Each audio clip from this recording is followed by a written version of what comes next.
आज बहुत दिनों के बाद मैं फिर आपके लिए लेकर आई हूँ एक OTG। हाय, मैं प्रियंका और आप सभी का स्वागत है द टेरेस किचन में। आज मैं आपके साथ शेयर कर रही हूँ अगारो इंपीरियल डिजिटल OTG। तो डिजिटल ये टर्म आपने OTG के साथ ज़्यादा सुनी नहीं होगी, लेकिन हाँ, इस OTG में आपको प्रीसेट मेन्यू मिल जाता है। तो हम देखेंगे इसकी डिटेल्स और इसे यूज़ कैसे करना है। चलिए वीडियो शुरू करते हैं। ये है Agaro imperial 30 litre digital OTG जो इन चीज़ों के साथ आता है। इसकी पावर है 1500 वॉट और इसकी काफ़ी अच्छी बिल्ड क्वालिटी है। इसमें स्टे कूल हैंडल मिलता है, यानी ये गर्म नहीं होता, और टफन ग्लास का डोर है, तो आप खाना कैसे बन रहा है देख सकते हैं। इसका जो डोर है ये भी मल्टी लेवल्स में ओपन होता है, which is very convenient to use. इसमें आपको मिलता है स्टेनलेस स्टील का ये ग्रिल रैक, जिसे आप ग्रिलिंग के लिए या फिर मोल्ड्स को रखने के लिए भी यूज़ कर सकते हैं। इस नॉन स्टिक बेकिंग ट्रे में आप डायरेक्टली चीज़ों को बेक कर सकते हैं या फिर ग्रिल रैक के नीचे एज ड्रिप ट्रे भी इसका यूज़ कर सकते हैं। साथ ही में आपको इसमें नीचे मिलता है ये क्रम ट्रे, जो कि बहुत अच्छी चीज़ है, जो हर OTG में नहीं होता है। यानी जो भी चीज़ें गिरती है, अगर आपने ड्रिप ट्रे नहीं भी रखी हो, इस पर गिरेंगी, जो आप साफ कर सकते हैं। इसमें 4 हीटिंग एलिमेंट्स दी हैं, यानी 4 रॉड्स हैं, 2 ऊपर और 2 नीचे। ध्यान रहे जब आप ओवन यूज करते हैं तो ये रॉड्स गर्म होती हैं, इन्हें टच ना करें। ये जो आप हिस्सा देख रहे हैं इसके अंदर कन्वेक्शन फैन है, तो इसे अगर आप ऑन करते हैं तो हीट डिस्ट्रीब्यूशन और बेटर होता है, तो रेसिपी के अकॉर्डिंग यूज करें। हैंडल टूल की हेल्प से जो ग्रिल ट्रे है या ड्रिप ट्रे है, इसे आप आसानी से निकाल सकते हैं और वापस ओवन में रख भी सकते हैं। It's very easy to use.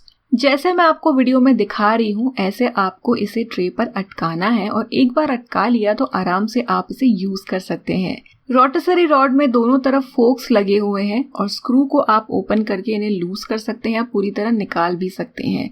Rotisserie का भी काफ़ी अच्छा फ़ायदा है, आगे हम देखेंगे। रोटिसरी को आसानी से ओवन में रखने के लिए और निकालने के लिए ये हैंडल टूल आपको मिलता है, क्योंकि रोटिसरी रॉड गर्म हो जाती है, उसके ऊपर लगा हुआ खाना भी गर्म हो जाता है, तो ये टूल बहुत ज़्यादा हेल्पफुल है, इसे ही यूज़ करना। अब देखते हैं इसके फीचर्स। तो यहाँ पर बहुत सारे आपको बटन्स दिख रहे हैं, लेकिन बहुत इजी टू यूज़ हैं। ये जो राउंड बटन्स हैं, इसमें एक मेन्यू का बटन है, एक कन्वेक्शन फैन का और एक स्टार्ट स्टॉप बटन है। साथ ही में नीचे आपको एक टाइमर नॉब मिलेगा, जिसे आप रोटेट करके टाइम एडजस्ट कर सकते हैं और टेम्परेचर नॉब से टेम्परेचर एडजस्ट कर सकते हैं। पावर बटन ऑन करते से ही इसका जो डिस्प्ले है ये ऑन हो जाएगा और यहाँ पर आपको दिखेंगे 9 प्रीसेट मेन्यू, साथ में कीप वार्म फंक्शन भी है। तो ऊपर अलग से एक सेक्शन में टोस्ट या बेगल मोड है, तो इसकी सेटिंग्स थोड़ी अलग है। तो यहाँ पर आप देखेंगे कुछ 1 2 3 4 लिखा हुआ है साइड में और नीचे टाइम दिया हुआ है। तो ये टोस्टिंग के और बेगल को टोस्ट करने के लेवल्स दिए हुए हैं। तो ब्रेड अगर आपको टोस्ट करना है सैंडविचेस के लिए, तो आप यहाँ पर एक लेवल सिलेक्ट करके इसे टोस्ट कर सकते हैं। मेन्यू बटन को ही प्रेस करके आप यहाँ पर जो प्रीसेट मोड्स दिए हैं उन्हें चेंज कर सकते हैं। तो पिज्ज़ा मोड यहाँ पर है, बेक मोड है, broil, cookies, roast, grill, tikka and keep warm. साथ साथ वही टाइम, टेम्परेचर और बाकी की सेटिंग्स अपने आप बदल रही है।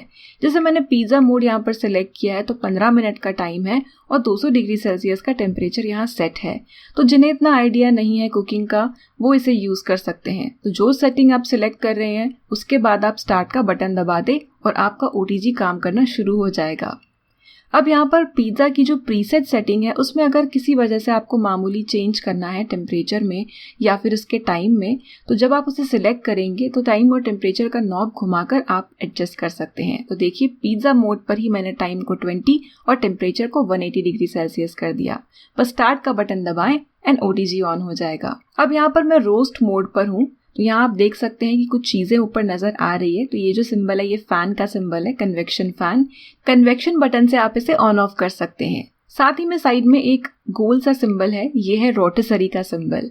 तो रोटिसरी इस मोड पर आपको मिलता है, तो आप इसे ऑन करेंगे तो रोटिसरी भी शुरू हो जाएगा। मेन्यू बटन पर प्रेस करते हुए आप देखेंगे कि वार्म के बाद अब एरो गायब हो गया है, यानी आप मैनुअल मोड में आ गए हैं। तो यहाँ पर साइड में इंडिकेटर ब्लिंक हो रहा है। यहाँ पर ये टॉप रॉड्स ऑन वाला इंडिकेटर है, फिर बॉटम रॉड है, फिर टॉप एंड बॉटम का कॉम्बिनेशन है, top and bottom with fan, top and bottom with fan and rotisserie.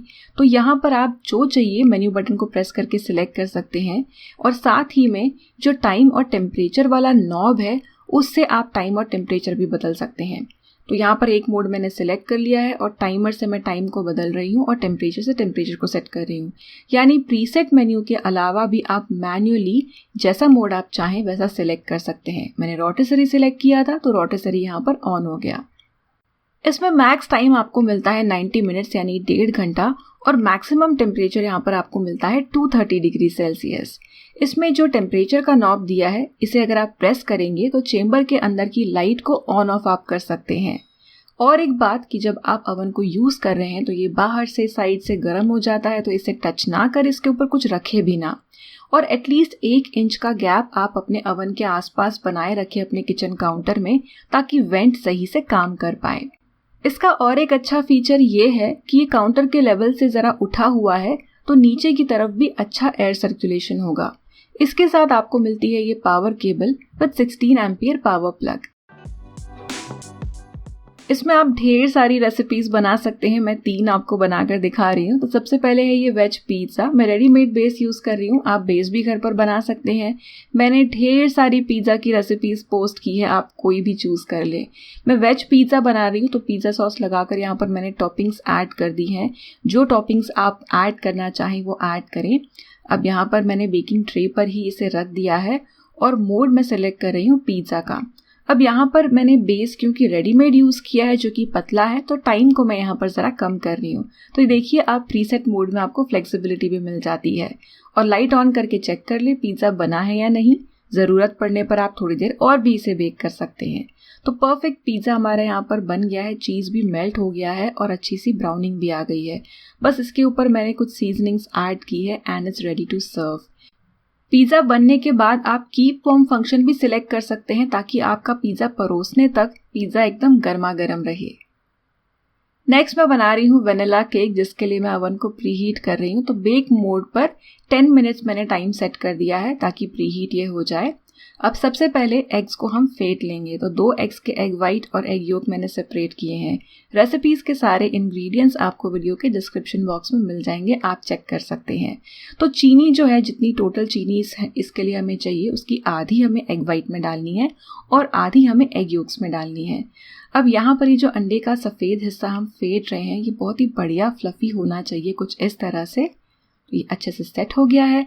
अब बाकी के इंग्रेडिएंट्स हमें तैयार करने हैं।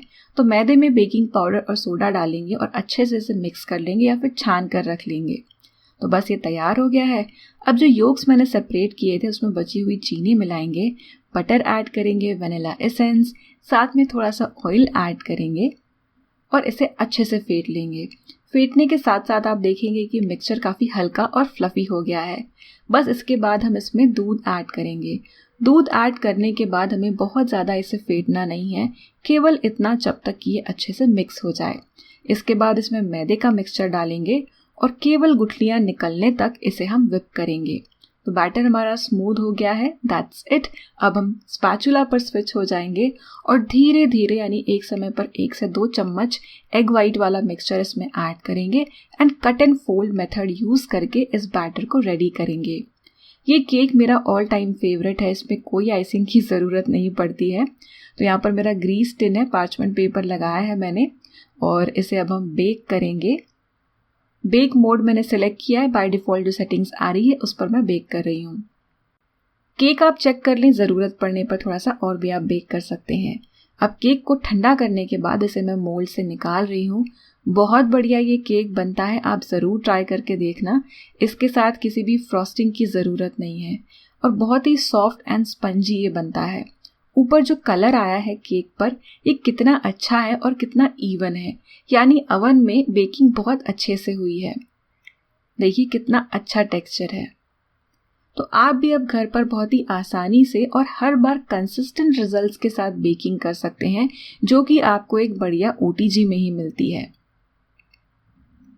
तंदूरी चिकन बनाने के लिए यहाँ पर मैंने ड्रमस्टिक्स लिए हैं, जिसमें मैं डाल रही हूँ नींबू का रस।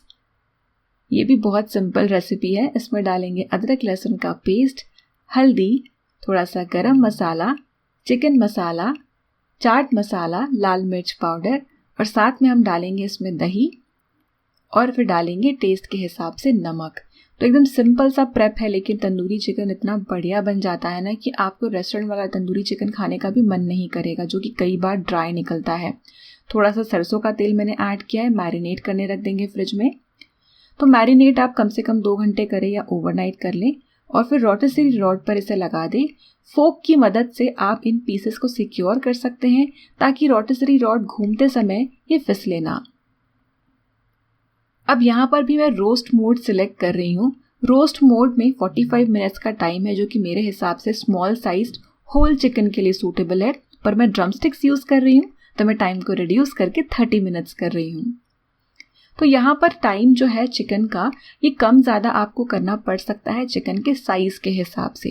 छोटा पोर्शन है, छोटा साइज़ है तो कम टाइम लगेगा, और अगर बड़ा चिकन है तो ज़्यादा टाइम लगेगा।